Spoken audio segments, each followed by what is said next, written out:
தெருநாயை விடவும் இழிவானது சனாதானம். தெருநாயை விடவும் மதுவை விடவும் இழிவானது பாசிசமும் சனாதானமும். இந்த உலகத்திலேயே பெண்களுக்கு எதிராக இருக்கக்கூடியது சனாதானம் தான் முதலிடம். இந்த மாதிரியான கருத்து முத்துக்களை உதிர்த்தது எங்கே அப்படின்னா நேற்றைய இந்த சன் டிவி விவாதத்தில். சன் டிவி விவாதம், சன் டிவியில் பாஜகவுக்கு எதிராக தான் பேசுவாங்க அப்படிங்கிறதெல்லாம் நம்மளுக்கு நல்லாவே தெரியும். ஆனால் அந்த எடுத்துக்கொண்ட தலைப்புக்கு, எடுத்துக்கொண்ட விவாதத்துக்கு எந்த விதத்திலும் சம்பந்தம் இல்லாமல் வேண்டுமென்றே வன்மத்துடனும் அதிகார திமிருடனும் இந்த சனாதானம் அப்படிங்கிறத இழுத்து பேசி அதை இழிவுபடுத்தி, அதுவும் ஒரு தடவை இல்லை 4 முறை 5 முறை திரும்ப திரும்ப திரும்ப அந்த வார்த்தையை சொல்லிக்கிட்டே இருக்காங்க. அங்கே இருக்கிற யாருமே அதை கண்டித்து பேசுறதுக்கு துணிவில்லை. அந்த நெறியாளர் அதை ஆனந்தமாக வேடிக்கை பார்க்கிறார். இது எல்லாமே அந்த விவாதத்தில் நடந்திருக்கு. இது காலையில் இந்த வீடியோவை பார்த்த உடனே எனக்கு பயங்கர கோபம் வந்துருச்சு. என்ன இப்படி தலைப்பு வச்சுருக்காங்க, என்ன கொஞ்சம் கூட ஒரு பயமே கிடையாதா? இதே சனாதானத்தை பற்றி உதயநிதி ஸ்டாலின் பேசினதுக்கு உச்சநீதிமன்றம் வரைக்கும் வழக்கு நடந்துகிட்டு இருக்கு. இனிமேவாவது அதை பற்றி பேசாமல் இருப்பாங்க அப்படின்னு நினச்சா இவங்க என்ன சொல்கிறாங்க, இன்னும் தரக்குறைவாக, இன்னும் வெளிப்படையாக அதிகார திமிரில் பேசியிருக்காங்க. உன்னால் என்ன பண்ண முடியும்? உண்மைதானே, நம்மளால் என்ன பண்ண முடியும்? மிஞ்சி மிஞ்சி போனால் நீ ட்விட்டரில் அவங்கள கெட்ட வார்த்தையில் திட்டுவோம், சமூக வலைதளங்களில் அவங்கள பற்றி வீடியோ போடுவோம். இப்போ நான் எப்படி குதிச்சு போய் வீடியோ போடுறேனோ அதே மாதிரி இன்னும் ஒரு 4-5 பேர் வீடியோ போடுவாங்க. இதை தவிர அவங்கள என்ன பண்ணிட முடியும்? அவங்க மேலே வழக்கு போட முடியுமா? அவங்கள கைது பண்ண முடியுமா? அவங்களுக்கு தண்டனை வாங்கி தர முடியுமா? ஒன்றுமே பிடுங்க முடியாது. அந்த அதிகார திமிர் அதுதான் அவங்கள இப்படி பேச வைக்கிது. உண்மையிலேயே கையாளகத்தனத்தோட வெளிப்பாட்டில் தான் நம்ம இப்படி பேசுகிறோம். உண்மையே அதுதானே, யாரையும் இவங்கள ஒன்றும் பண்ண முடியல அப்படிங்கிறது உண்மை தானே. அதனால தானே இவங்க இப்படி பேசுகிறாங்க. இதே மாதிரி அதிமுக ஆட்சி காலத்திலையும் இதைத்தானே பண்ணாங்க. நீ என்ன வேணால் பேசலாம், அதிமுகவை பற்றி, அதன் தலைவர்களை பற்றி, முதல்வரை பற்றி, பிரதமரை பற்றி, நிதியமைச்சரை பற்றி என்ன வேணால் பேசலாம். ஏன்னா அதிமுக ஆட்சியிலேருந்து எந்த நடவடிக்கையும் எடுக்க மாட்டாங்க. அதனால வெறி பிடிச்சி ஆடினாங்க, தறிகட்டு ஆடினாங்க. அதுவே இப்போ திமுக ஆட்சி நடக்கிற போது திமுக ஆட்சியை பற்றி இன்னைக்கு முதல்வரை பற்றியோ, திமுகவை பற்றியோ, ஸ்டாலினை பற்றியோ, இல்லை உதயநிதி ஸ்டாலினை பற்றியோ, இல்லை இந்த திமுக ஆட்சி நடத்துகிற லட்சணத்தை பற்றியோ எதையாவது பேசுனா உடனே கைது, குண்டர் சட்டம், நீதிமன்ற காவல் போட்டுடுறாங்கல்ல. பயம் இருக்குல்ல. இன்னைக்கு நம்ம பேசக்கூடிய வார்த்தைகளை தேர்ந்தெடுத்து பேச வேண்டிய அவசியம் இருக்குல்ல. இப்போ என்ன பார்க்குறவங்களே நிறைய பேர் சொல்கிறாங்களே, நான் யூடியூப்பில் பேசிக்கிட்டு இருக்கேன், நம்ம யாரையும் தரக்குறைவாக பேசுறதில்ல, எந்த விதமான தரக்குறைந்த வார்த்தையை பயன்படுத்துறதில்ல, ஃபேஸ்புக்கில் நிறைய எழுதிட்டு இருக்கேன், அங்கேயும் அதே மாதிரி தான். ஆனால் பார்க்குறவங்க அத்தனை பேரும், நண்பர்கள், உறவினர்கள் எல்லாரும் சொல்லக்கூடியது என்ன? பார்த்து பத்திரமா இருந்துக்கப்பா. ஏன்? பயம். அந்த பயத்தை திமுக உருவாக்கி வச்சுருக்காங்க.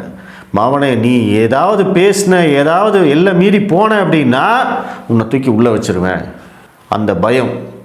ஆனால் அதுவே பாஜகவுக்கு எதிராக, இந்து மதத்துக்கு எதிராக, சனாதானத்துக்கு எதிராக, இந்து கடவுள்களுக்கு எதிராக, இந்து மத நம்பிக்கைகளுக்கு எதிராக இங்கே என்ன வேணால் பேசலாம். ஏன்னா பயம் இல்லை. உன்னால் என்னடா பண்ண முடியும் அப்படிங்கிற அந்த திமிரில் தான் இவங்கெல்லாம் இப்படி பேசுகிறாங்க. அந்த திமிரில் தான் சன் டிவி அவன் டைட்டில் வைக்கிறான், தெருநாயை விட கேவலமானது சனாதானம் அப்படின்னு. இதே மாதிரி டைட்டில் வேறொரு மதத்துக்கு வைக்க முடியுமா நீங்கள்? ஆனால் எவ்வளோ தைரியமாக வச்சுருக்காங்க. இப்போ அந்த வீடியோவை தூக்கிட்டாங்க. அநேகமாக பேக்லாஷ் வரும்னு அவங்களுக்கு தெரிஞ்சிருக்கும். ஆனால் அதுக்கு முன்னாடியே அந்த வீடியோவை நம்ம டவுன்லோட் பண்ணியாச்சு. அந்த டைட்டில் வச்சாங்க இல்லையா, அதை ஸ்க்ரீன்ஷாட்டும் எடுத்து வச்சாச்சு. இவங்க மட்டும்தான் புத்திசாலியா? வீடியோவை டெலீட் பண்ணால் ஒன்றும் பண்ண முடியாதா? முதல்ல அந்த வீடியோவை பாருங்கள். அந்த வீடியோவை பார்த்தீங்கன்னா உங்களுக்கே ரத்தம் கொதிக்கும். அந்த மாதிரி பேசியிருக்காங்க அந்த லேடி. அவர் பேசணும்னா என்ன சொல்ல? அப்ப அவர் பேச இதுக்கும் சேர்த்து பதில் சொல்லுங்க. ரோட்ல இவ்வளவு நாய் போகுது, நாயை விட மிக ஆபத்தானது மனித சமூகத்திற்கு பாசிசமும் சனாதனமும். எப்படி? அதாவது இந்த டாபிக் எதுக்காக வந்திருக்கு அப்படின்னா, தமிழகத்தில் தெருநாய்களை கட்டுப்படுத்தவில்லை. தெருநாய்களால் மிகப்பெரிய அளவுக்கு விபத்துகள் ஏற்படுகிறது, உயிரிழப்புகள் ஏற்படுகிறது. ரோட்டில் போகிற வரவங்களையெல்லாம் கடிச்சிட்ருக்கு. நிறைய பேர் ஆஸ்பத்திரியில் இருக்காங்க. இதை கட்டுப்படுத்த தமிழக அரசு, திமுக அரசு தவறிவிட்டது அப்படின்னு வைக்கக்கூடிய ஒரு குற்றச்சாட்டுக்கு இந்த லேடி என்ன எப்படி பதில் சொல்கிறாங்க? நாயை விட சனாதனம் கேவலமானது. யார் பாயிண்டே இல்லாமல் பேசிக்கிட்டு ஏதாவது இதுக்கு ஏதாவது ஒற்றுமை இருக்கா? இதுக்கு ஏதாவது வந்து கம்பேரிசன் பண்ணுறதுக்கு ஏதாவது ஒற்றுமை இருக்கா? ஒன்றுமே கிடையாது.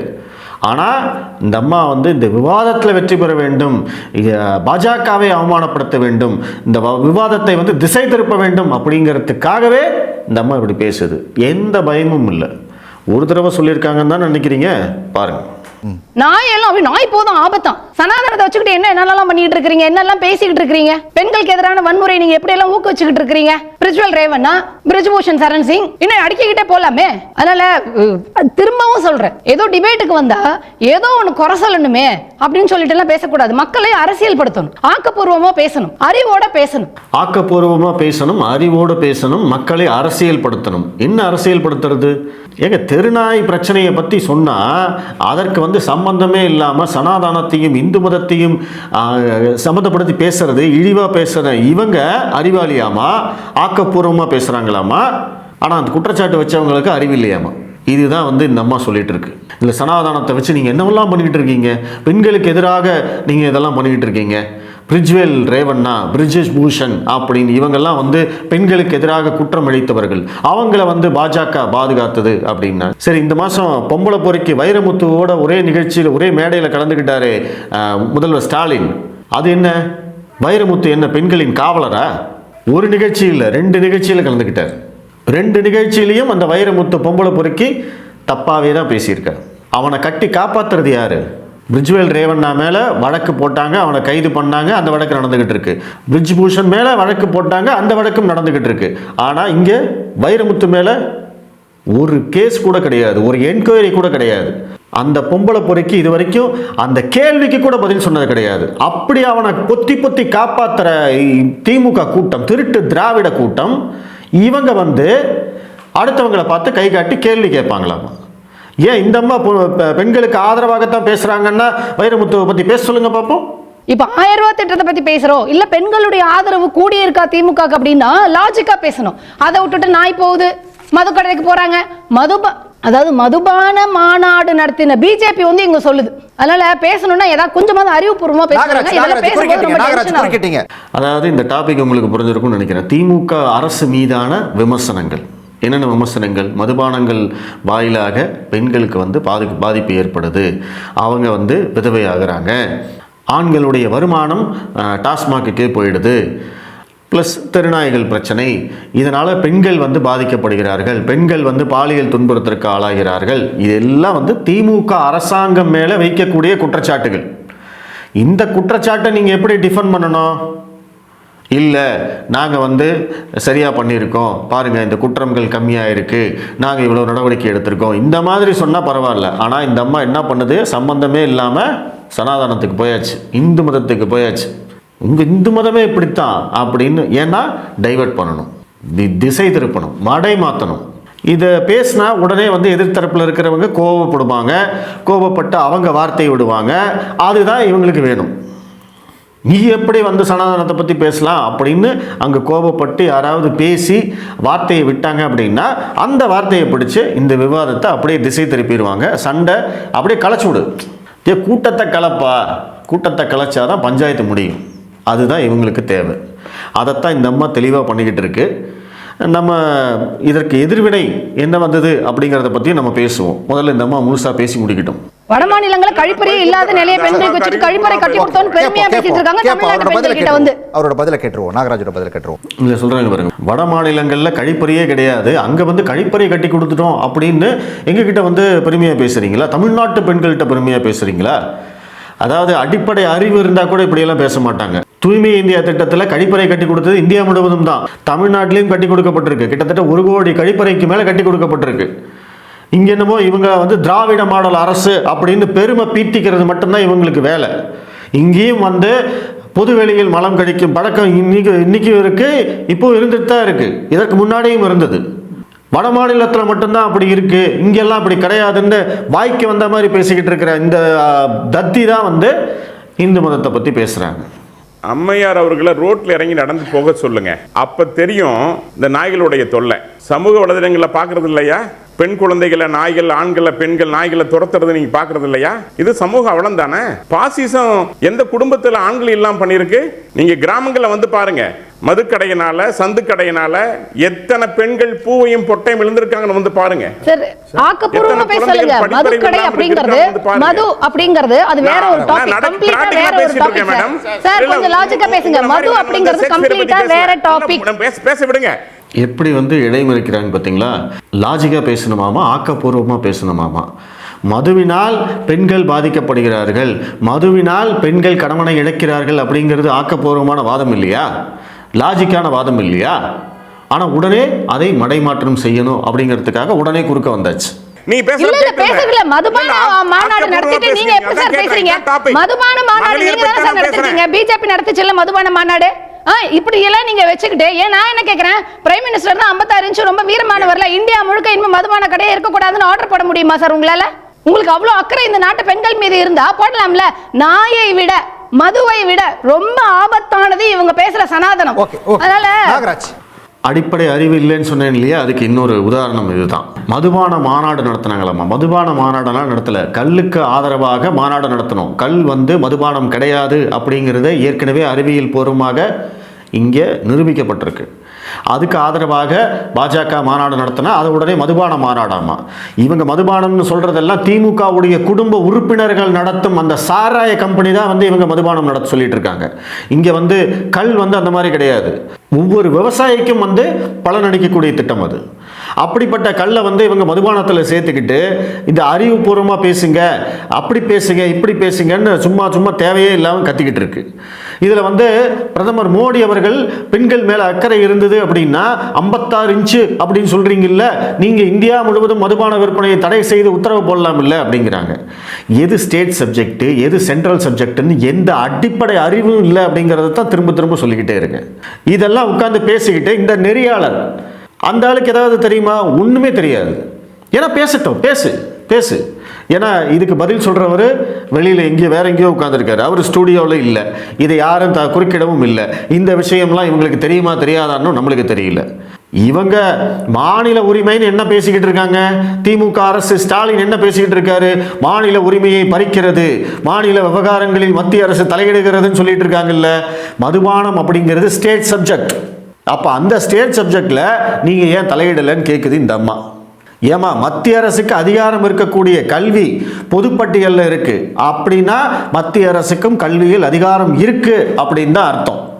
அப்படிப்பட்ட அதிகாரம் இருக்கக்கூடிய கல்வியில் மத்திய அரசு தலையிட்டு சில விஷயங்களை செய்ய அப்படின்னு சொன்னால் அதெல்லாம் முடியாது, நான் செய்ய மாட்டேன், நீ எப்படி என்கிட்ட சொல்லலாம், இது மாநில உரிமைகளை பறிக்கும் செயல் அப்படி இப்படின்னு வேணும்னே பொய் சொல்லி ஏமாற்றி பேசிட்டு இன்னைக்கு ஸ்டேட் சப்ஜெக்ட் முழுக்க முழுக்க மாநில அரசுக்கு மட்டுமே அதிகாரம் இருக்கு. அதில் வந்து மத்திய அரசு தலையிட சொல்றது. இதே வேலையைத்தான் வந்து திருமாவளவன் பண்ணார். மது ஒழிப்பு மாநாடு அப்படின்னு நடத்தி மத்திய அரசுக்கு கோரிக்கை வைப்பாராமா, இந்தியா முழுவதும் மதுபானத்தை தடை செய்ய வேண்டும் அப்படின்னு இங்கே அறிக்கை. அதற்கு பிறகு நாடாளுமன்றத்தில் போயிட்டு அங்கே போய் பேசுகிறார், இந்தியா முழுவதும் மதுபானத்தை தடை செய்யுங்கள் அப்படின்னு. ஏன் ஸ்டேட்டில் அவன் செய்யலையா? குஜராத்தில் இல்லை, பீகாரில் இல்லை, அவங்கெல்லாம் செய்யலையா? அவங்கெல்லாம் கவர்மெண்ட் நடத்தலையா? நீங்கள் உங்கள் கட்சிக்காரங்க நடத்துகிற சாராய கம்பெனி பணத்தை வச்சு தான் நீங்கள் அரசியலே பண்ணிக்கிட்டு இருக்கீங்க. அந்த பணத்தில் தான் இந்த அம்மாவுக்கெல்லாம் 200 ரூபா கொடுப்பாங்கன்னு நினைக்கிறேன். அந்த பணத்தை வாங்கி தின்னுட்டு மதுபான ஒழிப்புக்கு வந்து மோடி மேலே பழிய போடுறது. இங்க தமிழ்நாட்டுல இருக்க பெண்களுக்கு எல்லாம் தெரியும், அதனால நீங்க என்ன சொல்லிட்டாலும் நம்பிடுவாங்க அப்படின்லாம் நினைச்சிட்டு இருக்காதீங்க. சொல்லுங்களேன் நாகராஜ் இல்ல சனாதனம் எங்க சட்டமா இருக்கு? இல்ல திராவிட மாடல் ஆடையில சனாதனமா சட்டமா எங்க சட்டமா இருக்குன்னா பாருங்க சார், நீதிமன்றத்துல சட்டம் வருதே சார். சனாதனம் எங்க சட்டமா இருக்குன்னு நான் சொல்லட்டுமா? ஆட்சி உங்க கையில இருக்கு. 65 ஆண்டு காலம் நீங்க ஆட்சி பண்றீங்க. எங்க சனாதனம் இருக்குது? யார் கையில ஆபத்தா இருக்கு? நாயை விட சனாதனம் ஆபத்தா இருக்குது. சும்மா பேசாதீங்க மேடம், பேசாதீங்க. எலக்டோரல் பாண்ட் கான்ஸ்டிடியூஷனுக்கு எதிரானது அப்படி தீர்ப்பு கொடுத்தது. ஆனா அந்த எலக்டோரல் பாண்ட் மூலமாக வசூலித்த நிதியை திருப்பி கொடுக்கணும், அது அநீதியானதுன்னு சொல்லல. இது சனாதனம். சும்மா பேசுறீங்க நீங்க. சனாதனத்துக்கு உதாரணம் சொன்னாங்க பார்த்தீங்களா? எலக்ட்ரோல் பாண்டு, இது தேர்தல் நிதி பத்திரம், அந்த பிரச்சனையெல்லாம் வந்து 2024 முன்னாடியே முடிஞ்சு போச்சுன்னு வச்சுக்கோங்களேன். 2024 தேர்தலையே வந்து அது ஒரு பிரச்சனையாக இல்லை, அதை பிரச்சனையாக்கணும்னு கிளப்புனாங்க, அப்போயே முடிஞ்சு போச்சு. எல்லா கட்சியும் நிதி வாங்கியிருக்கு, அதுவும் வெயிட்டில் வாங்கியிருக்காங்க, சட்டப்பூர்வமாக வாங்கப்பட்ட நிதி. அதில் பிரச்சனையானதுக்கு காரணம் என்ன, யாருக்கிட்டேருந்து வாங்கியிருக்கீங்க, எவ்வளோ வாங்கியிருக்கீங்கிறத பொதுவெளியில் வைங்க அப்படிங்கிறது தான் பிரச்சனையாச்சு. அதை வச்சாச்சு, முடிஞ்சு போச்சு. இன்னைக்கு இந்த அம்மா அதை எடுத்து பேசிக்கிட்டு இருக்கு. என்னென்ன எலக்ட்ரல் பாண்டு வந்து அரசமைப்புக்கு எதிராக அப்படின்னு தீர்ப்பு வந்ததாமா. எப்போ தீர்ப்பு வந்ததுன்னு எனக்கு தெரியல. அப்படி தீர்ப்பு வந்ததுக்கப்புறமா அதன் மூலமாக வசூலித்த அந்த பணத்தை திருப்பி கொடுங்கன்னு ஏன் சொல்லலை? அதுக்கு பேர் தான் சனாதனம். எப்படி வந்து சிக்கியிருக்கு பார்த்தீங்களா? இதுதான் என்ன அடிப்படை, எந்த புரிதலும் கிடையாது. இந்த அம்மாவை கூப்பிட்டு வந்து சனாதனம்னா என்ன அப்படின்னு ஏதாவது பேச சொல்லுங்கள், ஒன்றுமே கிடையாது. சனாதனம் வந்து பெண்களுக்கு எதிரானது, பட்டியலின மக்களுக்கு எதிரானது, மக்களுக்கு எதிரானது, அது இது அப்படின்னு இப்படி தான் பேசிகிட்டு இருப்பாங்களே தவிர உருப்படியாக ஒரு சில பாயிண்ட் கூட இவங்களால சொல்ல முடியாது. தேர்தல் நிதி பத்திரத்துக்கும் சனாதனத்துக்கும் என்ன சம்பந்தம்? சனாதனம் என்றால் இந்து மதம் அப்படின்னு வந்து திராவிடர் கழகத்துடைய தலைவர் வீரமணியே சொல்லிட்டார். இவங்க இந்து மதத்தை தான் எதிர்க்கிறாங்க. இந்து மதத்தை, இந்து மத கடவுள்களை, இந்து மத நம்பிக்கைகளை எதிர்ப்பது தான் திமுகவுடைய முழு நேர வேலை. ஏன்னா இவங்க இந்துக்களுக்கு எதிரானவர்கள். சம்பந்தமே இல்லாமல் எந்த டாபிக் திமுகவை டிஃபெண்ட் பண்ணுறதுக்காக இவங்க பாஜகவுக்கு எதிராக என்னவெல்லாம் பேசுகிறாங்க. இந்த தெருநாய் பிரச்சனை, டாஸ்மாக் பிரச்சனை, பெண்களுக்கு பாதுகாப்பு இல்லை, இந்த குற்றச்சாட்டெல்லாம் பாஜக வைக்கிறாங்க. பாஜகவுக்கு எதிராக இவங்க சனாதனத்தை இழுத்து பேசிட்டாங்க. இதே குற்றச்சாட்டை அதிமுக வைக்கிற போது, இதே குற்றச்சாட்டை நாம் தமிழர் கட்சி வைக்கிற போது, இதே குற்றச்சாட்டை வந்து தாவேக்கா இன்னைக்கு கட்சி ஆரம்பிச்சிருக்காங்க அவங்க வைக்கிற போது, பொதுமக்கள் யாராவது பேசினாங்க அப்படின்னா அதுக்கெல்லாம் இந்த அம்மா என்ன பதில் சொல்லும்? அடிப்படை புரிதல் கூட இல்லாத இந்த தத்தி என்ன பதில் சொல்லுவான்? எப்படி இவங்க மடை மாத்துறாங்க அப்படிங்கிறத பாருங்க. கிட்டத்தட்ட 2-3 தடவை சொல்லியாச்சா பாருங்க. சும்மா பேசல, நீங்க லாஜிக்கா பேச மாட்டேங்கிறீங்க, ஒரு டிபேட்டுக்கு வந்து அறிவுபூர்வமா பேச மாட்டேங்கிறீங்க, சில்லியான காரணம் எல்லாம் சொல்லிட்டு இருக்கீங்க. மது கடைங்கிறது வேற, கம்ப்ளீட்டா வேற இஷ்யூ. அதெல்லாம் சோஷியாலஜிஸ்ட் சைக்காலஜிஸ்ட் உட்கார்ந்து பேச வேண்டியது, அதெல்லாம் ரிசர்ச் பேசிட்டு பேச வேண்டியது. நாடு முழுக்க தோத்து போனது. மதுக்கடைங்கிறது டோட்டலா வேற இஷ்யூ. அதெல்லாம் சோஷியாலஜிஸ்டும் சைக்காலஜிஸ்டும் உட்கார்ந்து பேச வேண்டியதாமா. அப்புறம் என்ன இதுக்கு வந்து நீங்க உட்கார்ந்து பேசிக்கிட்டு இருக்கீங்க? அப்புறம் என்ன இதுக்கு வந்து 2016 தேர்தலில் நாங்கள் ஆட்சிக்கு வந்தால் மதுவை ஒழிப்போம், மதுபான கடைகளை மூடுவோம்னு வந்து நீங்க தேர்தல் வாக்குறுதி கொடுத்தீங்க. தோத்து போன ஒரு மாடல், ஒரு ஃபெயிலியர் மாடல். என்ன தெரியும்? அது ஒரு மிகப்பெரும் உயிர் சேதத்தை கலப்பக்கூடிய ஒரு மாடல். அது கொண்டு வந்து மதுக்கடை இருக்கு சார். அதை விட பெரிய ஆபத்து நீங்க பேசுற சனாதனம் சார். இந்த பிஜேபி கும்பல் பேசுற சனாதனம் தான் இருக்கிறதுலே இந்த உலகத்துக்கு மிகப்பெரும் ஆபத்து. மதுக்கடைல வச்சு நீங்க வந்து உங்களை மறைச்சுக்கணும்னு நினைக்காதீங்க. பெண்களுக்கு மிகப்பெரும் ஆபத்து உங்களுடைய சனாதனம் சார், உங்க பிஜேபி கும்பல் சார், நீங்க பேசக்கூடிய ஐடியாலஜி சார். அதை பத்தி ஒரு நாள் உட்கார்ந்து பேசலாம் சார். அதை மறைக்கிறதுக்கு இதெல்லாம் பேசாதீங்க. உலகம் முழுக்க பெண்களுக்கு எதிராக இருக்கக்கூடியது சனாதனம் தான் சார். நாயை விட, சரக்கு விட உங்களோட சனாதனம் தான் ரொம்ப ஆபத்தானது. பேசுறாருல ஆர்எஸ்எஸ் மோகன் பகவத், பெண்கள் தான் இருக்கணும்னு சொல்லி.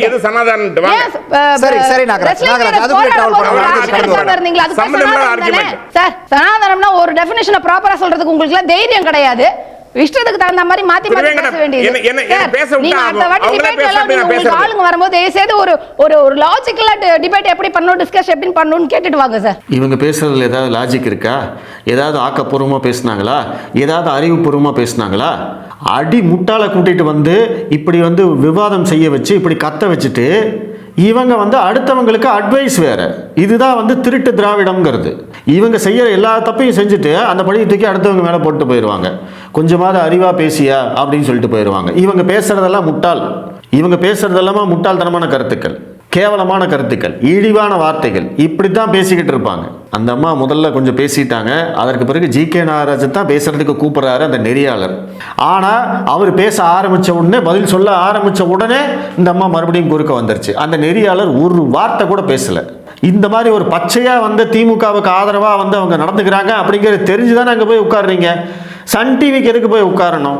சரி, புதிய தலைமுறைக்கு போகிறீங்க, நியூஸ் 7க்கு போகிறீங்க, நியூஸ் 18 தமிழ்நாடுக்கு போகிறீங்க, தந்தி டிவிக்கு போகிறீங்க, சரி ஓகே, அவங்கெல்லாம் வந்து நடுநிலை அப்படிங்கிற போர்வையில் திமுகவுக்கு ஆதரவாக இருக்காங்க. சரி, வேறு வழி இல்லை, நம்ம அங்கெல்லாம் போய் ஆகணும்னு ஒத்துக்கலாம். சன் டிவி பச்சையாக திமுக தான் தெரியும் இல்லைங்க, அங்கே எதுக்குங்க போய் உட்காரணும்? சரி, அங்கே தான் போய் உட்காடுறீங்க. அங்கே உட்கார்ற போது வந்து நேரடியாக ஸ்டூடியோவில் போய் உட்கார்ற மாதிரியாவது விவாதத்துக்கு போகணுமா வேண்டாமா? அந்த ஸ்டூடியோவுக்கு அனுப்புறதுக்கு கூட உங்ககிட்ட ஆள் இல்லையா? அந்த ஸ்டூடியோவில் உட்கார்ந்தீங்க அப்படின்னா அட்லீஸ்ட் இந்த பேச்சை எல்லாம் வந்து கட் பண்ணி நீங்கள் உடனடியாக வந்து அவங்களுக்கு எதிராக சண்டை போடலாம், வலுவான கருத்துக்களை எடுத்து வைக்கலாம், விவாதத்தை மறுபடியும் கரெக்டாக ஒரு சரியான பாதைக்கு கொண்டு வரலாம். ஆனால் நீங்கள் என்ன பண்ணுறீங்க? ஆன்லைனில் வந்து நீங்கள் போய் கலந்துக்கிறீங்க, விர்ச்சுவலில் நீங்கள் கலந்துக்கிறீங்க, நீங்கள் பாட்டுக்கு கத்திக்கிட்டு இருக்கீங்க, அவங்க ஸ்டூடியோவில் உட்காந்து பேசிக்கிட்டு இருக்காங்க. இதுக்கு எதுக்கு அங்கே போகணும்? இதுக்கு பருத்தி மூட்டை குடோன்லேயே இருந்திருக்கலாமே. எவ்வளவு தைரியமாக எத்தனை தடவை சொல்கிறாங்கன்னு பாருங்கள். கிட்டத்தட்ட 5-6 தடவை திரும்ப திரும்ப திரும்ப திரும்ப சனாதனம் சனாதனம் சனாதனம். என்ன பற்றி டாபிக் இது? நீங்கள் விடியல் பயணம்னு சொல்கிறீங்க, மகளிர் உரிமை தொகையை கொடுத்தோம்னு சொல்கிறீங்க. ஆனாலும் பெண்கள் திமுக ஆட்சியில் அதிருப்தியில் இருக்கிறார்கள். பெண்களுக்கு பாதுகாப்பு இல்லை. டாஸ்மாக் மதுபான விற்பனையினால பெண்கள் வந்து தாலி இருக்கிறாங்க, விதவை ஆகிறாங்க. இதுக்கு தானே நீ பதில் சொல்லணும். இதுக்கு எதுக்கு சனாதனத்துக்கு இதுக்கு என்ன சம்பந்தம்? அதை பற்றி தனியாக டிஸ்கஸ் பண்ணு. இந்து மதம் வேண்டுமா வேண்டாமா, இந்து மதம்னா என்ன, சனாதனம்னா என்ன, சனாதனம்னா என்னன்னு இந்த அம்மாவுக்கே தெரியாது. இதில் வந்து சனாதனம்னா என்னன்னு அடுத்தவங்களுக்கு சொல்ல தெரியலையாமா. நீதிமன்ற தீர்ப்பை வந்து சனாதனத்தோட இணைத்து பேசுகிறாங்க. இதுவே வந்து ஒரு மிகப்பெரிய அஃபென்ஸ். இதில் வந்து 10 தடவை சொல்கிறாங்க சனாதனம் ஆபத்தானது, சனாதனம் இழிவானது, நாயை விட மதுவை விட சரக்கை விட சனாதனம் இழிவானது அப்படின்னு. காரணம் என்ன? ஒரே காரணம் தான், பயம் கிடையாது, அதிகார திமிர். நான் இப்படி தாண்டா பேசுவேன், உன்னால் என்னடா பண்ண முடியும் அப்படிங்கிறது தான் அதுக்கான ஒரே காரணம். அதே மாதிரி நம்மளால் எதுவும் பண்ணவும் முடியாது. அதிகபட்சம் போனால் நம்ம இந்த மாதிரி வீடியோ போட்டு கத்தலாம். அதிகாரத்தில் இருக்கக்கூடியவர்கள், இதற்காக நடவடிக்கை எடுக்கக்கூடியவர்கள், அவங்க எதுவுமே பண்ண மாட்டாங்க, இதை கண்டுக்கவே மாட்டாங்க. மிஞ்சி மிஞ்சி போனால் ஒரு அறிக்கையை கொடுத்துட்டு விட்டுருவாங்க. அப்புறம் எப்படி வந்து இவங்களுக்கெல்லாம் பயம் வரும்? எப்படி வந்து இந்து மதத்தை பற்றி நம்ம இழிவாக பேசக்கூடாதுங்கிற எண்ணம் வரும்? எப்படி வந்து இந்து மத கடவுள்களை பற்றி நம்ம இழிவாக பேசக்கூடாது அப்படிங்கிற எண்ணம் வரும்? பயம் இருந்தால் தானே. இல்லை நம்ம இப்படி பேசினா, இப்போ நம்ம பயப்படுறோம்ல திமுகவை பற்றி பேசுறதுக்கு, ஸ்டாலினை பற்றி பேசுறதுக்கு, உதயநிதியை பற்றி பேசுறதுக்கு பயப்படுறோம்ல. எப்பா நம்ம ஏதாவது தப்பாக பேசிட்டோன்னா அவங்க பாட்டுக்கு அரெஸ்ட் பண்ணி உள்ளே போட்டுருவாங்கப்பா அப்படின்னு பயப்படுறோம்ல. அந்த பயம் அவங்களுக்கு இல்லைல்ல. அப்போ இப்படி தான் பேசுவாங்க. கேளுங்க, கேட்டுக்கிட்டே இருங்க. பாஜகவினருக்கும் வந்து நிறைய பேருக்கு இதை அனுப்பிச்சிருக்கேன். தயவுசெய்து கேளுங்கப்பா, நம்ம வேடிக்கை பார்ப்போம், ஒன்றும் பிரச்சனை இல்லை, நம்ம சந்தோஷமாக ஜாலியாக வேடிக்கை பார்ப்போம். அவங்க இப்படி தான் பேசிக்கிட்டே இருப்பாங்க. ஏன்னா இந்த சனாதானம் இந்து மதத்தை எதிர்த்து பேசினா தான் அவங்களுக்கு சிறுபான்மையினர் வாக்குகள் கிடைக்கும். சிறுபான்மையினர்கள், ஒட்டுமொத்த சிறுபான்மையினர்களும் இவங்களுக்கு ஆதரவு கொடுப்பாங்க, ஓட்டு போடுவாங்க.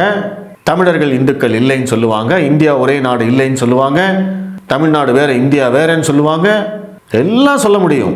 ஆனால் இங்கே வந்து ஸ்டாலினை பற்றியோ உதயநிதியை பற்றியோ பேச முடியாது, அவ்வளோதான். மற்றபடி நீங்கள் என்ன வேணால் பேசலாம். இந்தியாவுக்கு எதிராக பேசலாம், தேசிய ஒருமைப்பாட்டுக்கு எதிராக பேசலாம், பிரதமருக்கு எதிராக பேசலாம், உள்துறை அமைச்சருக்கு எதிராக பேசலாம், நிதியமைச்சருக்கு எதிராக பேசலாம். அவங்களையெல்லாம் கேவலமாக கழுவி ஊற்றலாம். இந்து மத கடவுள்கள், இந்து மதம், இந்து மத நம்பிக்கை எல்லாத்தையும் அடித்து தூள் கலப்பலாம். நீங்கள் யாரும் கேட்க மாட்டாங்க. அதனால் இந்த அம்மா பேசுகிற மாதிரி வந்து தைரியமாக இன்னும் நிறைய பேர் வந்து பேசணும். அது எல்லாத்தையும் நம்ம வேடிக்கை பார்ப்போம் அப்படின்னு சொல்லிக்கிறேன். நன்றி.